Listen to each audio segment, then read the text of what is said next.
Dès le vendredi 1er mars 2024, la police républicaine entame une vaste répression des infractions liées au non-respect des prescriptions du code de la route.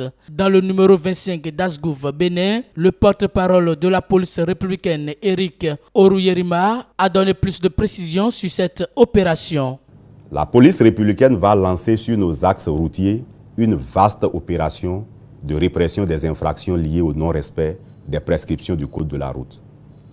Cela consistera à envoyer des équipes sur le terrain pour verbaliser tous les contrevenants qui seront surpris en flagrant délit. L'objectif étant bien entendu de rendre nos axes routiers plus sûrs, l'objectif étant bien sûr de préserver la vie de nos compatriotes en réduisant les taux d'accidents. Ainsi donc, nous avons estimé, comme je le disais tantôt, au regard de l'ampleur du phénomène, qu'il était temps de passer à l'action. Cette opération, bien entendu, concerne tous les propriétaires de véhicules terrestres à moteur, ainsi que les propriétaires ou usagers des engins à deux roues, tout comme les usagers ou propriétaires des tricycles. Certains internautes, en parlant de l'imposition du casque aux passagers des motocyclistes, ont demandé si cette décision tient vraiment compte des réalités socio-culturelles du Bénin. Cette préoccupation rejoint justement celle de M. Igor Lalaye qui demande « Un ZEM doit avoir désormais combien de casques pour ses clients ?» ainsi que celle de Gustave Akichoé qui dit « Comment est-ce que les gens vont s'arranger? Vont-ils avoir des casques en main partout ?» Alors, chers internautes, il ne s'agit pas pour moi de répondre à la question d'un éventuel conflit de la loi avec des réalités socio-culturelles, mais plutôt d'interroger la conscience collective sur l'opportunité et la légitimité de cette campagne. À cette question, je répondrai forcément par l'affirmative dans la mesure où, lors de la survenance des accidents de la route, il n'y a pas que le conducteur de la motocyclette qui soit exposé au risque d'un traumatisme crânien. Le passager est tout aussi exposé que le conducteur de la moto. C'est pourquoi nous avons demandé que d'ores et déjà, tous les motocyclistes puissent se munir d'un casque pour eux-mêmes et d'un casque pour leurs passagers. Dans l'hypothèse où ils n'auraient pas les moyens financiers pour se procurer d'un deuxième casque, alors qu'ils ne prennent que des clients qui sont déjà munis de leur propre casque. Maintenant, si pour des raisons de convenance personnelle, un client estime ne pas vouloir d'un casque commun à tous les clients, alors il ne lui reste plus qu'à se procurer d'un casque personnel. Dans cette même veine, au fronton de toute unité de la police républicaine aujourd'hui, il y a des numéros de téléphone qui sont gravés de façon lisible. Et ces numéros appartiennent au comité chargé de la supervision des missions de sécurisation du territoire national. C'est une structure extérieure à la police républicaine. Et donc, tous ceux qui se feront épingler pour des excès de zèle ou toutes sortes de déviances se verront infliger des sanctions mémorables. Et mieux, la police républicaine s'est dotée de caméras piétons. Il s'agit d'un dispositif de caméra que les agents déployés porteront sur eux et qui filmera les faits et gestes des agents ainsi que les réactions de la personne contrôlée. Dans ces conditions, vous convenez avec moi que les excès de zèle, les déviances seront relégués au rang des vieux souvenirs.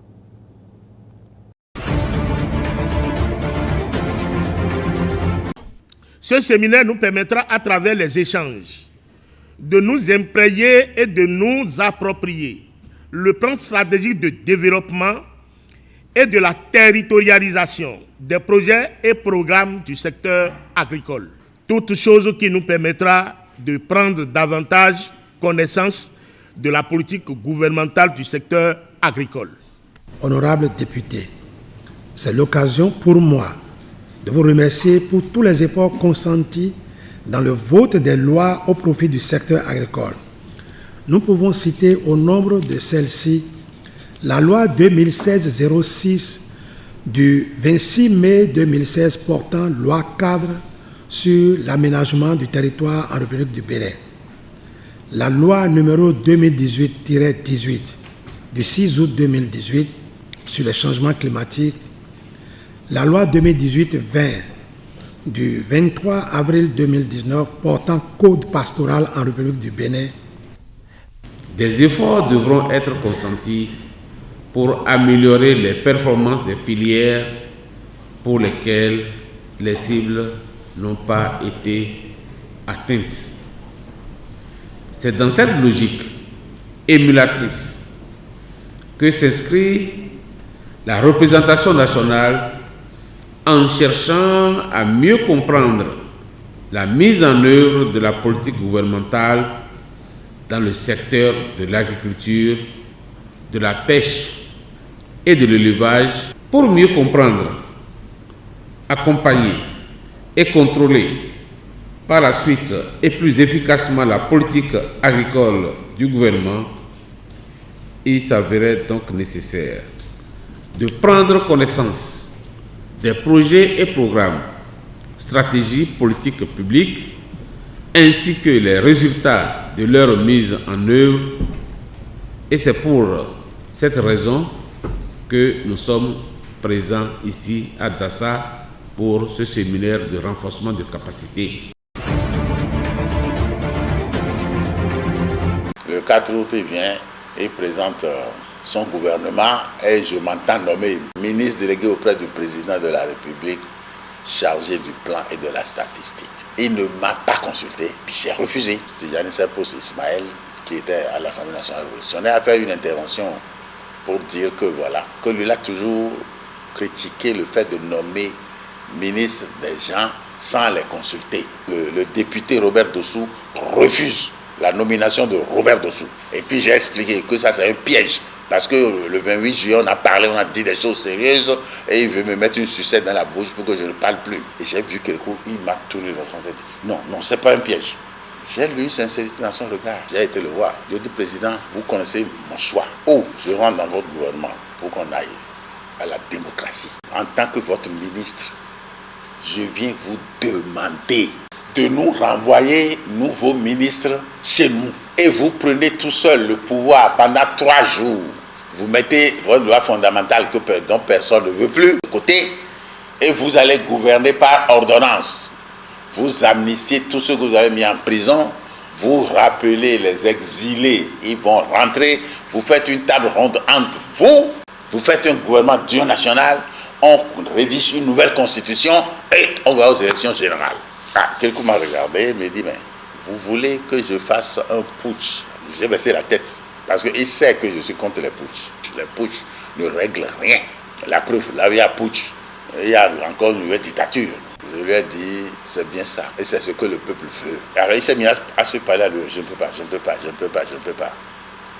Et puis il dit, mais pourquoi vous ne pouvez pas? Il place ses 2 mains sur le bord de son bureau et il me dit, parce que moi, je ne peux pas avoir juré sur la loi fondamentale et me lever aujourd'hui pour dire que je fous ça par-dessus bord. Le mur de Berlin est tombé. Et quand je suis rentré, j'ai été le voir directement. Je vous avais dit ça, donc oui, le mur de Berlin va tomber. Et qu'est-ce que vous attendez pour faire ce que je vous ai réclamé? Il me dit, laissez tomber, laissez tomber. Je suis en train de penser à une conférence nationale. C'est lui qui m'a lâché cette expression, la preuve. Ah là, ça fait tilt dans ma tête. Et je lui ai dit, mais et si la conférence nationale fait ce que je vous ai demandé? Il a fait ça. Alors là, ce ne serait pas moi qui aurais jeté par-dessus bord la loi fondamentale. Et il m'a nommé à la tête d'un comité préparatoire pour préparer la conférence nationale. Et la conférence nationale devait regrouper tout le monde. Et il n'y a qu'une seule tendance qui n'a pas voulu venir. Un parti politique qui décline l'offre. C'était le PCB.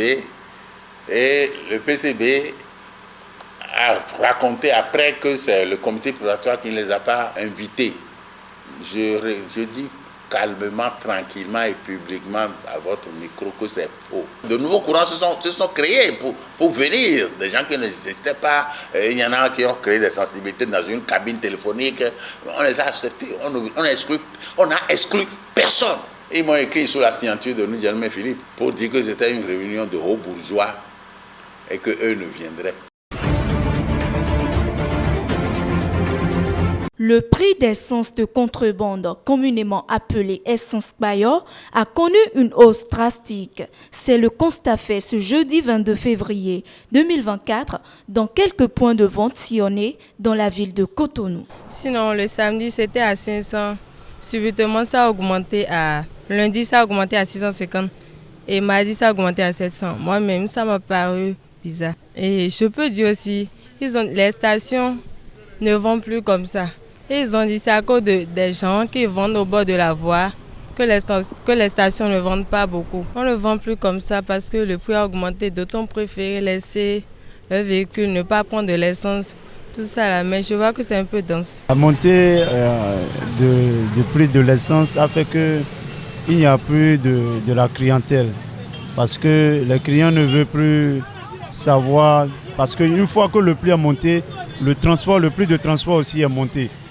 Et puis c'est difficile en tant que conducteur de se satisfaire parce que quand vous devez avoir un temps donné pour travailler, aujourd'hui ça devient le double parce qu'il n'y a pas le client.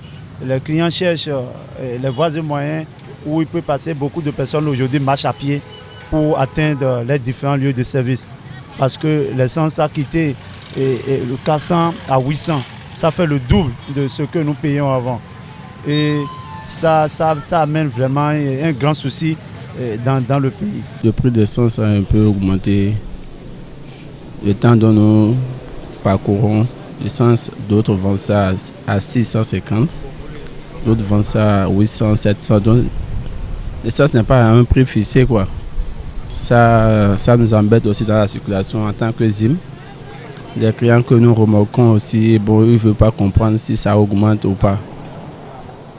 Et ça nous donne aussi de la difficulté. D'autres qui tendent à Kwakwa, à Tokwa, gaz 100 francs, ça n'avantage pas. Comment tu peux acheter une essence qui est à 800, qui est à 700 francs, remarquer le client à 100 francs. Arrivé à Tokwa, tu retournes encore vite pour venir à Kwakwa. Vous voyez que ça n'avantage pas. Qui était à Le Bélier, à Tokwa, 250, 300. Si tu as la chance, pour ton retour, tu vas encore trouver. Si tu n'as pas la chance, tu ne peux pas encore trouver. Mais vous voyez que ça ne va pas dans le pays. L'essence là, c'est trop cher. Bon, il y a les gens qui vendent ça, augmenter le prix. Essence là, j'ai payé 1 litre à 1000 francs. Et puis Dieu merci maintenant qu'ils sont en train d'augmenter le prix là. Ils ont amené ça à 700. Mais grâce à Dieu, aujourd'hui maintenant là, on a écrit sur le tableau là, j'ai vu qu'on a écrit 650. Mais vraiment, les clients ne sont pas contents. Là où tu vas aller, et tu prends 300 avant, ou bien 200 avant, et puis en ce moment, quand l'essence là, c'est cher maintenant là, quand on augmente le prix là, les clients disent non, elle ne paye pas ça. Comment on va faire? Face à cette situation, les responsables à divers niveaux sont invités à prendre des mesures idoines pour faciliter l'accès à ce produit de première nécessité. Oui, il faudrait que l'État réfléchisse autrement et à la manière de prendre en compte le carburant parce que d'après nos informations, le gouvernement tire son carburant de l'Algérie. Mais maintenant, il n'y a pas assez de stations dans le pays. Le minimum qu'ils ont fait, le prix aussi n'est pas abordable parce que c'est à 680 francs par rapport à ce qui est au bord de la voie qui est à 700. Et parfois même, ce qui est marrant, quand tu prends la peine d'y aller aux stations, c'est là que tu vas encore comprendre que là-bas aussi, il y a un véritable problème. On va mettre simplement de l'air dans ton réservoir et puis paf, un distance que tu peux faire avec 1 litre, tu peux faire la moitié simplement et le tableau va signaler qu'il n'y a plus de carburant. Ce que je demande à nos autorités de voir encore côté d'essence, il peut encore subventionner un peu pour que nous tous aillent acheter l'essence aux stations.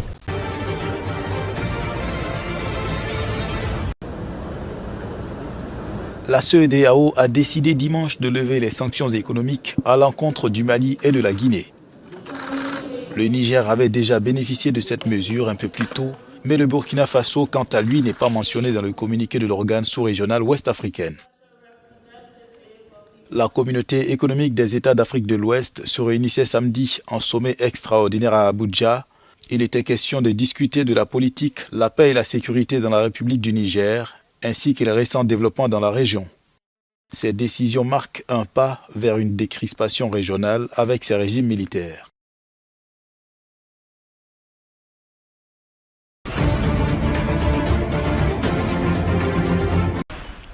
Le président ivoirien Alassane Ouattara a accordé la grâce présidentielle à 51 civils et militaires proches de l'ancien président Laurent Gbagbo et de l'ancien premier ministre Guillaume Soro. Les prisonniers étaient condamnés pour des infractions commises pendant les crises post-électorales et pour atteinte à la sûreté de l'État. Parmi les personnes graciées figure le général Logbo Blé Bruno, condamné en avril 2017 à 18 ans de prison pour son implication dans l'affaire des disparus du Novotel, le meurtre de 4 personnes dont 2 Français en avril 2011. Le chef de l'État a accordé la grâce présidentielle conformément à son engagement d'œuvrer résolument à la consolidation de la paix en Côte d'Ivoire. La libération de ces prisonniers était réclamée depuis plusieurs années par Laurent Gbagbo lui-même, gracié en août 2022. Dans un communiqué, le Parti des peuples africains de la Côte d'Ivoire salue cette décision tout en évoquant un goût d'inachevé pour ceux qui demeurent encore emprisonnés.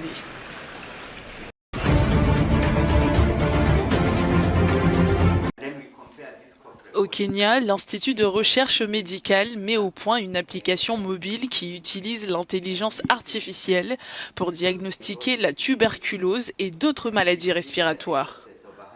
Ce logiciel utilise en quelque sorte l'intelligence artificielle pour analyser les toux, que nous appelons les graphes spectraux de la toux, et qu'il les fait ensuite régresser. Il s'agit donc d'une manière mathématique de modéliser l'image de la toux afin de déterminer s'il existe une différence entre une personne atteinte de tuberculose et une autre qui ne l'est pas lorsqu'elle tousse. L'objectif des chercheurs est de créer une application mobile capable de reconnaître avec précision une toux liée à la tuberculose et d'autres maladies graves. La plus grande réussite est la réduction du délai de diagnostic entre le moment où une personne développe des symptômes de tuberculose et celui où un médecin détermine qu'elle est atteinte de la maladie et qu'elle a besoin d'un traitement. Il s'écoule en moyenne 3 à 2 mois, voire 1 an. Ces personnes qui circulent librement sont contagieuses et transmettent la tuberculose. Dès qu'elles toussent, il suffit de les exposer à ce logiciel et de déterminer qu'il s'agit d'une tuberculose pour réduire la transmission de la maladie. Les toux sont recueillis à l'aide de 3 microphones. Les résultats sont ensuite envoyés à l'Université de Washington qui les soumet au logiciel ResNet 18. L'OMS demande un test capable de détecter à 90% une maladie comme la tuberculose et en plus de 80% de chances de dire qu'il ne s'agit pas de la tuberculose quand ce n'est pas le cas. Jusqu'à présent, notre logiciel est capable de détecter à 80% la maladie, donc nous ne sommes pas loin des 90%. Nous devons juste affiner nos recherches. Il est également capable de détecter l'absence de la maladie à 70%, donc nous sommes encore une fois très proches des 80% attendus par l'OMS. L'essai a été financé par les National Institutes of Health, mais il n'a pas encore reçu d'approbation réglementaire.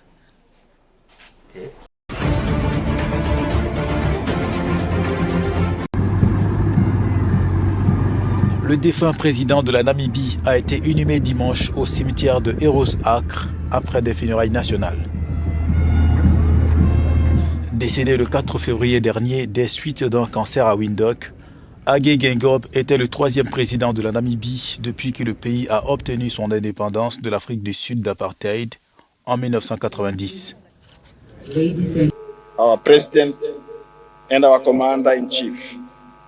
Notre président et notre commandant en chef, son Excellence le Dr Hage Godfried Geingob, reposez en parfaite paix tandis que nous vous saluons. Adieu jusqu'à ce que nous nous retrouvions. May God Almighty grant unto you eternal rest. Que Dieu Tout-Puissant vous accorde le repos éternel et fasse briller sa lumière perpétuelle sur vous. Adieu, le président du peuple. The people's president.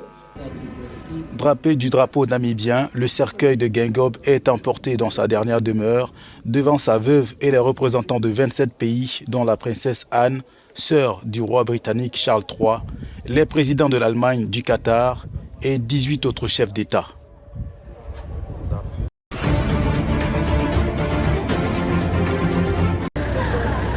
La Zambie fait face à sa plus importante épidémie de choléra. Le pays a enregistré plus de 19 000 cas et près de 700 morts. Suite à la recrudescence du nombre de cas de choléra, l'organisation Médecins sans frontières a envoyé des équipes d'urgence pour apporter un soutien médical, logistique et épidémiologique aux services de santé des 2 centres urbains les plus touchés du territoire. 61 médecins sans frontières travaillent actuellement à Lusaka et Ndola aux côtés de 340 volontaires affiliés au ministère de la Santé pour répondre à cette situation d'urgence. L'épidémie est apparue en Zambie en octobre 2023 dans la capitale à Lusaka et s'est maintenant propagée dans toutes les provinces du pays. La maladie frappe également de plein fouet les pays d'Afrique australe. Une campagne de vaccination a récemment été menée par les autorités sanitaires dans certaines localités de la Zambie, mais la pénurie mondiale actuelle des vaccins contre le choléra est une réelle source d'inquiétude pour les médecins sans frontières. D'autres équipes de l'organisation sont également intervenues en République démocratique du Congo.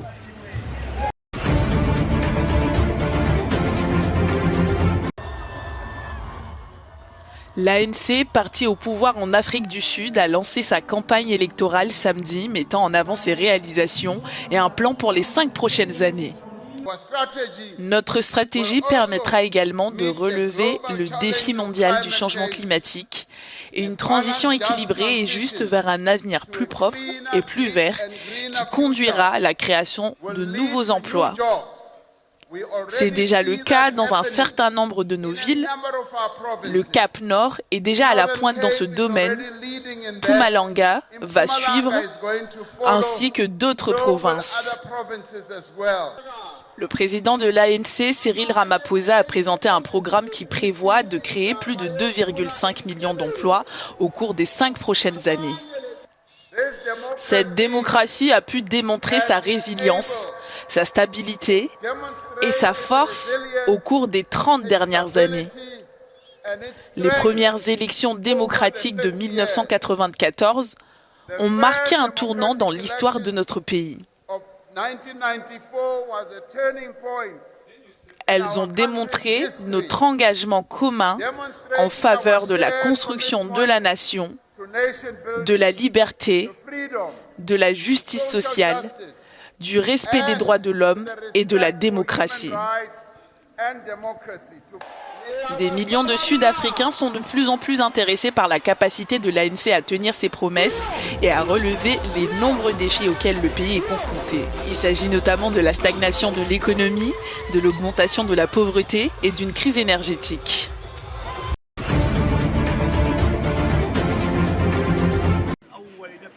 Ce samedi matin, à l'extérieur de l'hôpital Al-Aqsa, dans le centre de Gaza, des personnes en deuil ont prié pour les 25 personnes qui ont été tuées la veille lors d'une vague de frappes israéliennes dévastatrices. Une mère a pris dans ses bras son bébé tué lors de cette attaque. Les corps des victimes ont été emmenés pour être enterrés après la prière funéraire. Les proches des victimes se sont alignés derrière les corps enveloppés dans des draps blancs. Les bombardements israéliens sur Gaza ont fait plus de 29 600 morts depuis le début de la guerre. Selon le ministère de la Santé de Gaza, environ 2/3 des personnes tuées sont des femmes et des enfants. Plus de 69 000 Palestiniens ont été blessés, submergeant les hôpitaux du territoire, dont moins de la moitié fonctionnent même partiellement. Le système de santé à Gaza s'est pratiquement effondré. Les soins intensifs et les bâtiments de l'hôpital Al-Aqsa ont été touchés par des tirs et un ordre d'évacuation a été envoyé par l'armée israélienne pour tout le secteur.